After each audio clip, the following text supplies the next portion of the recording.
Hey everyone, I'm Pion. Welcome to Pion's Perspective, the episode about the patch log for the version 0.2.34 for the new Strife version. This is the extended version, which is meant to be watched after the short version. So if you didn't watch the short version yet, then please watch it now. I will link it here on the screen and put the link down in the description as well. So are you back?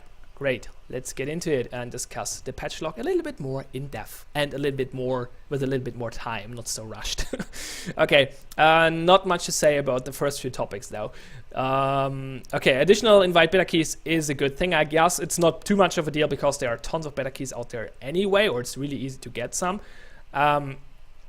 But it can help. Some people might decide to invite a friend, so why not? Okay, new heroes, I will not discuss them here because I think there are other people and other forms of media which can do this way better than this video, so let's skip that as well. Matchmaking. Matchmaking so far was based on amount of match played, heroes, your group, are you solo queuing or 5-man pre-made, stuff like that. Now it finally is based on a hidden ranking as well. The ranking has some initial values which are not all the same. It's based on statistics and simulations so far, so it might not screw up the first few matches we play. It will need some time to get really good anyway, I guess. So this is a good step in the right direction though, because in the long term this means better matches or more fair matches, which is a good thing. Okay, AFK leaver system got improved, so let's go into the details here. If you leave a match, you get a penalty, so you cannot join another game for an hour. If you leave multiple times, this can go up to a day. Good thing, I'm not sure if this is enough, but it's a good thing, nonetheless. Okay, now the game, it detects when you're AFK and will disconnect you, which is a big deal because people were farming chests by just joining games and being AFK, which was a real dick move. So I'm great this is in. Then leaver compensation, which is really good as well. If someone leaves the game and then gets terminated from it, meaning he's AFK, disconnected for 5 minutes, all his items will be transformed into gold, and this plus his gold in his inventory will cut by 30%, and the rest will be split along the team. And additionally, all the future gold will be spread. This hero will be spread around the team as well. You normally get around 54 to 55 gold per minute from your passive gold, so this will be split up. So you get an additional 13.63 gold per minute if you have a lever, and you get a little bit more gold. You get 7.5 gold per brawler kill in a solo lane instead of the 6. This means 4 vs 5s are a little bit easier to win now. They were possible to win earlier, but it should be a little bit better now. This is still 4v5s, is still not a great game probably, but it's a little bit better. So this is a good thing, I think. Leaver forgiveness, yeah, if someone else left, you can leave without getting a penalty. However, you don't get the rewards, which I think is not a great choice. I don't know. Oops. I think you should get the rewards, but anyway, we will see how this plays out, I guess. Okay, account progression. Is there more to say about this? I think it's a good thing because this account system will give us a little bit more feel about we're making progress and not just getting more items and stuff, which was cool as well. But this is a little bit more. You can get avatars and stuff like that, and you get rewards for playing, and especially quests will bring you back every day and stuff like that because you get these daily quests. And I think it's a good thing that is in there. So this is a plus. Nothing too interesting to talk about though. So let's go to the crafting, shall we? That's a little bit more interesting. So yeah, as I said in the short version, the enchanting got removed, and the amount of items you can get into the game is unlimited now, which is a pretty big deal, both of it, actually. Basically, what we're doing here is we're trading metagame strategic choices, like which item should I enchant and which items should I bring into the match for more in-game flexibility, because now we can just craft all the items we want and can just choose from them, and they will be all the same strength. We don't have to have enchanted items and not enchanted items. They're all the same strength, just different components. And there's no cap to the amount of crafted items, so we have way more flexibility in-game, which is, in my opinion, a little more important. It's not perfect. The system is not perfect, but I like it way more anyway. It might get a little bit dull because it's a little bit boring now. You could just basically remove the crafting system outside of the game and just allow a player to build items from any component in game, because items are pretty generic now anyway. So that's why I don't think the system is really perfect right now. We will see. I think S2 will rework this at some point again, but it's pretty good for right now. I think this is way better than it was before, and this is not defined. I hope this is not the final version. If it is, it's still a good system. But yeah, I think we can find a little bit better solution, or S2 can at least. So same goes for pets basically. There's not much to say about the pets, basically. It's just, yeah. All I said was in the short version anyway, so let's not repeat that. Rewards are not randomized anymore, so the chests are gone. You just get an amount of resources. This is... It is good. I'm a little bit sad about it personally, though. So the thing is, humans are not... The human brain is not capable of analyzing random events. We're really, really bad at this stuff. For example, you will remember bad events way, way, way more often, way more intense than good events. So every time you get a 3 chest, you're but every time you get a 10 chest, you're cool, 10 chest. So getting 3 10 chests is probably as important in our head than getting 1 3 chests, level 3 chest. So this is a big problem, especially for some people who are a little bit worse in this thing and think they have all the bad luck. However, it removes all these awesome moments when you think, yeah, this is really good, but the system didn't create these moments anyway. It could have, which would have improved the system by making it a little bit more exciting and a little bit more extreme, I think. Actually, last patch, by making the reward compensation, like getting a lot of food and not everything the same, for example, was a good step in that direction, but it was not quite enough. Additional to the chest changes, they removed the enchanting, so now all the randomness is gone, which is probably a good thing. If you want to make exciting randomness, you basically have to do some kind of loot system. So this randomness works like in games for like Diablo, where you find loot, and I'm not really sure why it works better, but it works better. You find this awesome gear, this awesome sword or whatever, and you're, yeah, this is really cool, I needed that, or I can give this to my friend who really needs that, or something like that. And same goes, I think, Dota 2 and CSGO do these random rewards after a game where you basically find loot. It's just cosmetical, but yeah, this works better. So I'm not really sure why, but if you want to have some random reward progression stuff in your game, then you probably should take a route like that and not the one Strife was. So I think removing it for the first part was a good step. If they want to consider getting something like that in again, they should look at other games that do that better. Okay, general changes. Healing or shielding a player will now cause any assist acquired by the target to be transferred to the caster for the next 10 seconds. Meaning, your Lady Tinder, you're healing your Moxie. Your Moxie getting an assist because your array killed the enemy Hail. You're getting an assist as well because you healed the Moxie. Awesome. This is a good change because it buffs supports more and encourages more team play. So, overall a good change, I think. Pets now follow your hero more intelligently. I wonder if this is true for the courier as well. We will see. Voice chat is now enabled in custom lobbies. I don't see a point why not. It will probably not affect a lot of people because when they are screaming or whatever, they're probably in TeamSpeak or Gamebox or whatever anyway. But I cannot hurt, I guess. UI, some UI changes. The tooltip for items have been redesigned. Hold tab by looking at an item tooltip for additional info. This is pretty cool. The post-game screens have been completely redesigned, obviously because a lot of stuff changed. Match awards are now implemented and correctly calculated. We plan on adding more awards in the future. This is pretty cool because these were so far only placeholders like most hero kills and stuff. These awards at the end of games, these achievements basically. So I think that's pretty cool that it's in there because it's a fun feature.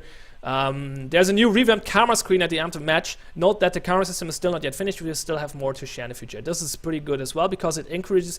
You will see it at the end of the match. You will just get this big screen, like please rate camera for everybody. Basically, it screams in your face, and this is good because this encourages people to use it more.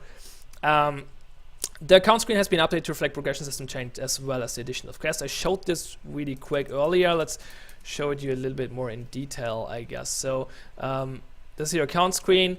You have this level bar here, which all the rewards for the levels. It goes up down to level 70.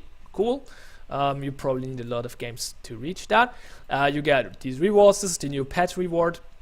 And this is the new crafting resource, not reward. And that's the new crafting resource. Then you get these pet level ups here in between there, and then you get badges or avatars, which is pretty cool. Then you have these statistics, which is quite nice, and these fun facts. It's pretty cool, I think. And the quests, yeah, you get quests like win a game a day, win 10 games a month, win 300 games lifetime. There will be probably more interesting quests at some points. These are pretty lame, obviously, but they do the job. Actually, they do what they're supposed to do: bring people back to the game. So yeah, it works for now. The leave a ban timer is now visible. Makes sense since we now have a leave a ban timer to show it somewhere. Add resets to default options to the option menu. Always a good thing to have. And dice have been added for Shank. Awesome. More dice, more skins. Cool. Brawlers will now de-aggro if they lose vision of you. That's actually pretty good because that was really annoying earlier or prior to this patch when you were running in a bush and the brawler was just following you and attacking you and was not stopping you. It was really annoying. So good that changed. Okay, jungle buff. Jungle buff is actually pretty good. Small neutral creep EXP change to 28 from 23. This means, okay, now let's talk about how it was before that. Before that, a creep camp was random, or it's still random which creep camp there is. There are like these different compositions of creeps. Some camps would give you more XP than others, and I think now they all give the same, or mostly the same, at least close to the same, which means that every camp should give you level 2 now if you do it on level 1. So jungling is a little stronger because you get a little bit more XP, and it is more consistent, which is a good thing because if a strategy is not consistent, it loses value. So jungling got buffed by this a good amount, I think. So I expect more junglers in the future, especially in combination with the change on the Ranger's Vest, which now reduces, which now only needs 3 components and got a little bit cheaper, a little bit weaker as well, obviously, because you have to adapt to the price. So I'm not sure about this item, if it's viable for jungling now. 3 components seems still a lot for me. I would have preferred a 2-component item for jungling, but I don't know, we will see, I guess. I'm looking forward to this. I hope to see some jungler. I hope we're not getting to the point where we have to have junglers in every match, because I prefer playing dual lanes than over solo lanes, and if we have a jungler, we only have 1 dual lane left, which means I have to play solo lane more often. And yeah, that would suck. But that's a personal preference. Okay, pets. Mystique got buffed. This change actually makes a lot of sense. They increased the passive, or the magic damage of the passive. There were these 2 passive. You can increase magic damage, or you can increase spell vamp. Since we removed the healing rod, and since we removed the healing rod, and Tortoise is not necessary on any hero anymore, we removed or reduced the amount of sustain heroes can have in the game, early game at least, and this makes the spell vamp buff or the spell vamp passive more important, which means that probably without this change everybody would have gone for it. And now we at least have a reason to think about this one, because 3 to 6% more damage, this is not bad. We will see. I have to play around a little bit with that to decide which I want more. However, I miss some changes here. I really would have liked the buff to Pincer and Tops, because I think these 2 are totally well, well, yeah, underpowered basically, or at least they're not picked up a lot, and I think for good reason. So we will see. I guess S2 didn't want to change the pets now because they just want to see how it is going with the new system now. If people still picking up the same pets all the time, if that's the case, I guess we will see some balance changes there in the future. So I'm not worried about that at all. Something else to talk about this stuff? Nope. Okay, so Diadem. Diadem is actually an interesting change. The Diadem gives you power based on your max mana, right? So, and then they reduce the power ratio from 5% to 4.5%. So that's a nerf. And it makes sense because the Diadem is aimed to be an item which gives you, which is a good pickup if you need mana and power. And it still is that after this nerf. However, it used to be just a super good or super efficient power item in mid and late game, especially late game, but most heroes mid game as well, even if you don't need more mana on most heroes. It was a really good pickup after Grimoire, for example, on Moxie or someone similar, and just because the conversion rate is super strong and it gave you a lot of power for a pretty low price actually, and especially with the new changes where you can have more crafted items in your game. When you craft this with power, this actually gets stronger, especially in situations where you don't need the mana, and I think nerfing it is a good thing. I have to redo my math for all my builds now, but I have to do this anyway, so that's not a big deal. I'm interested how this plays out. As I said, I will redo my math, and I think it will still be a good item, but it will not be as generally good as it was before, which is a good thing. Okay, Dragon Shield. The Dragon Shield got removed, and I think that's a very good thing for multiple points. I mentioned one of the points in the short version. It just reduced the options for power stacker heroes like Moxie or Melody in terms of defensive items, because it was just plain the best defensive item for them, like ridiculously. So it was aimed to be an item to counter poke and harass. But it turned out to be a pretty good defensive item in general, which was not the goal of the item. And in addition to that, it has this nasty mechanic I don't like at all and would never put in a game like this, which is that you get more survivability the more power you get, which makes item builds pretty simple. Makes hero scales pretty crazy OP late game, and especially if someone gets fed and buys items like this, he gets really crazy and overwhelms everyone because he is okay. Let's make an example. For example, you're Moxie, right? You're super fat and you're going full power glass cannon.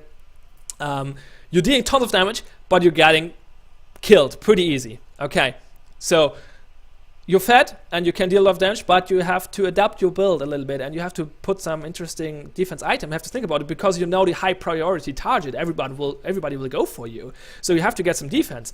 So you have to think about which items do I get, and you have to probably get more than one and get a little bit less power items. So you will not as destroying as you were before. However, if you have an item like Dragon Shield, you can just buy the Dragon Shield and stack power as much as you want, because you get stronger the more power you have, or more tanky the more power you have, which is pretty ridiculous.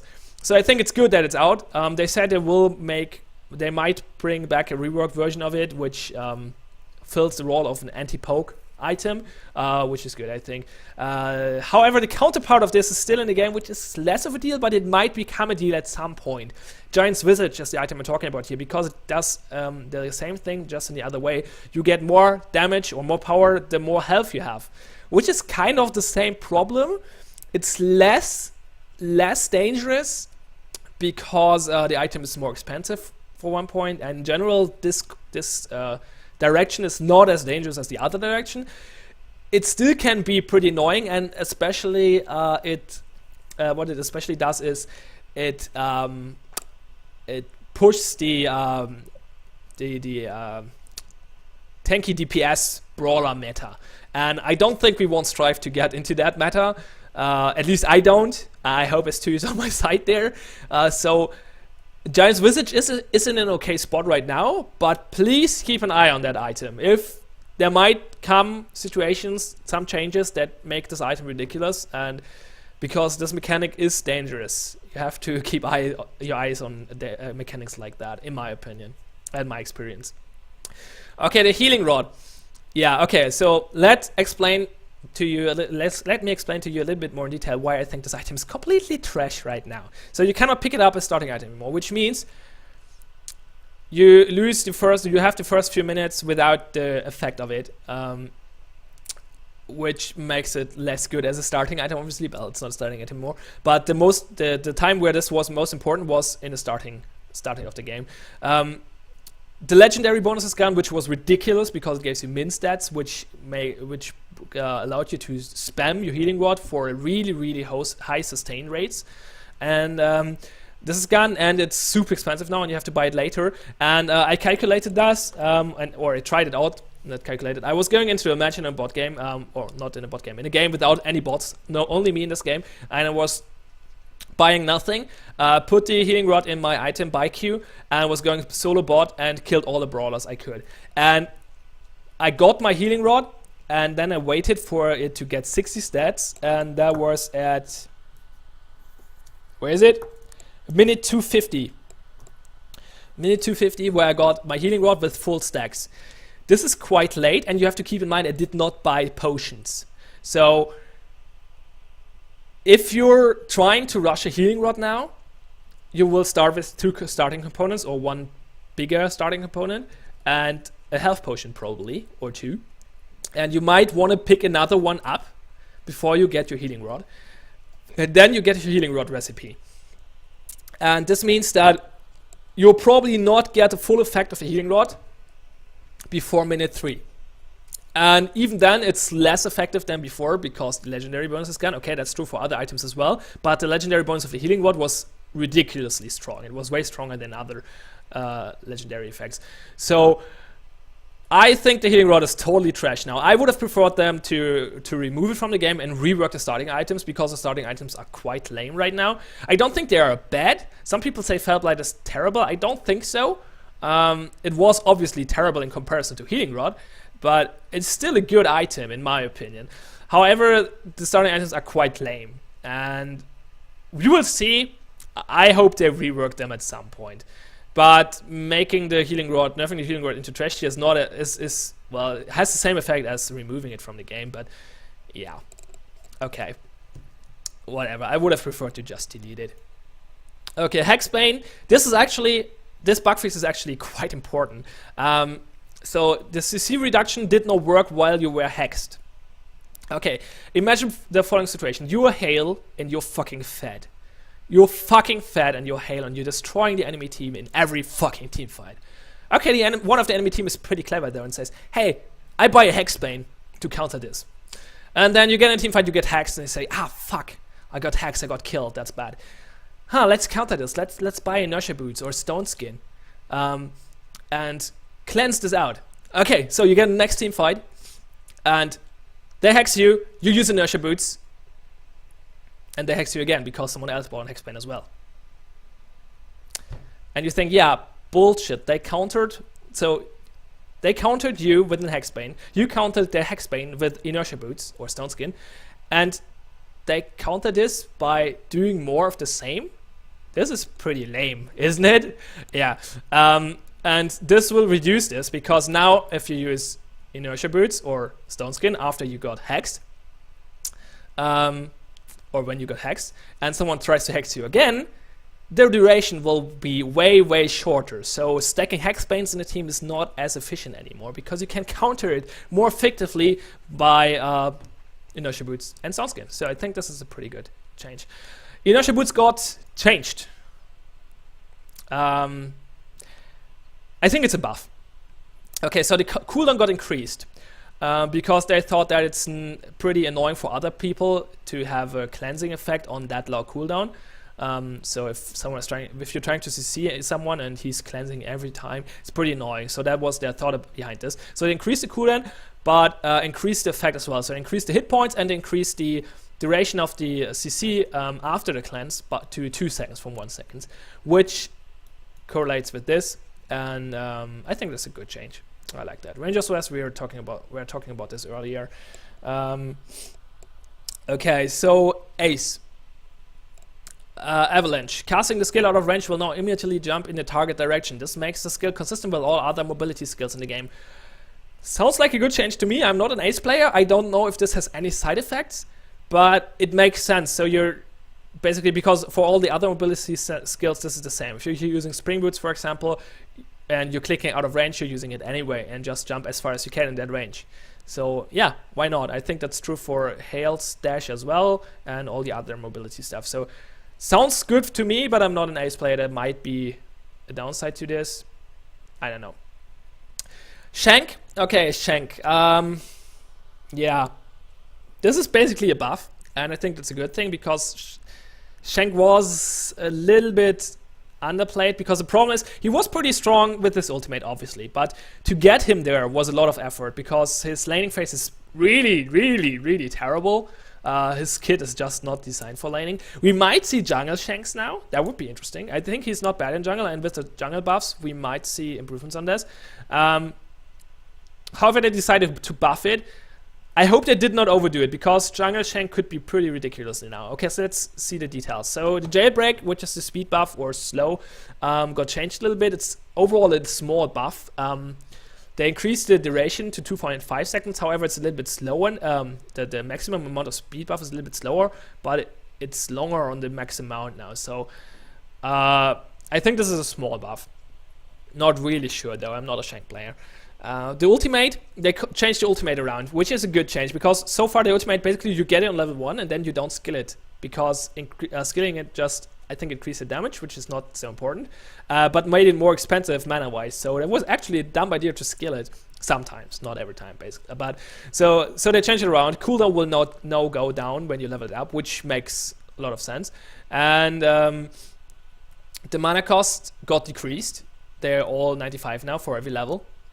And the size of the claw has been reduced slightly. Well, actually, but Shank did not get buffed. What was I talking about?